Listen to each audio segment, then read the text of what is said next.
اعوذ باللہ من الشیطان الرجیم بسم اللہ الرحمن الرحیم رب اشرح لی صدری ویسر لی امری واحلل عقدۃ من لسانی یفقہوا قولی رب زدنی علما۔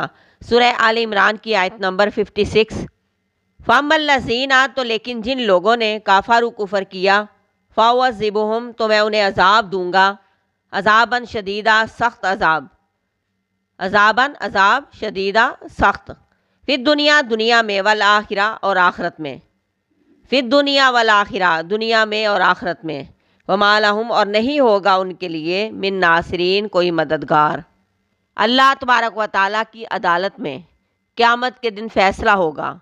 جن لوگوں نے کفر کی روش اختیار کی، کفر کیا، کفر پر ڈٹے رہے اور حالت کفر میں ہی مر گئے، نہ ہدایت کی جستجو کی، اگر ملی تو قبول نہیں کی، نہ ہی کفر پر شرمندگی محسوس کی بلکہ کفر پر ہی اپنی زندگی تمام کر دی، تو اللہ ایسے لوگوں کو سخت عذاب کرنے والا ہے۔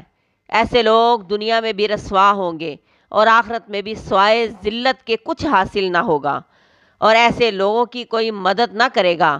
جب انسان اس دنیا میں آ کر اپنا مقصد حیات بھول جاتا ہے اور دنیا کے لالچ میں پڑ کر حق کو جھٹلاتا ہی رہتا ہے، تو پھر ایسے ہی لوگوں پر دنیا میں بھی ان کے رب کی طرف سے ذلت مسلط ہوتی ہے، اور آخرت تو ہے ہی کافروں کے لیے ذلت اور رسوائی کا گھر۔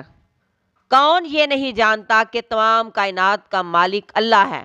سب جانتے ہیں کہ اللہ تبارک و تعالیٰ ہی اس پوری کائنات کا مالک ہے اور اس پوری کائنات کا اکیلا ہی نظام سنبھالنے والا ہے۔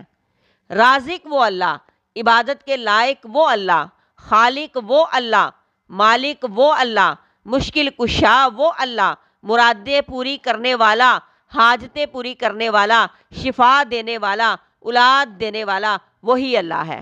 لیکن نہ ماننے والے شرک کیے جا رہے ہیں، کفر کیے جا رہے ہیں، انکار کیے جا رہے ہیں۔ اللہ تبارک و تعالیٰ نے انسانیت کی فلاح اور کامیابی کے لیے، ان کی ہدایت اور رہنمائی کے لیے اس دنیا میں انبیاء اور پیغمبروں کا سلسلہ جاری کیا۔ ہر پیغمبر اپنے دور میں دین کی تبلیغ اور اللہ تبارک و تعالیٰ کی وحدانیت کا اعلان کرتا رہا۔ ماننے والے مان گئے اور نہ ماننے والے نہ مانے، ہٹ درم ہی رہے، سرکش ہی رہے، تو ان سرکشوں کو دنیا میں بھی سزا ملتی ہے اور آخرت میں بھی اللہ ان کو سخت عذاب دے گا اور ان کی کوئی بھی مدد کرنے والا نہیں ہوگا۔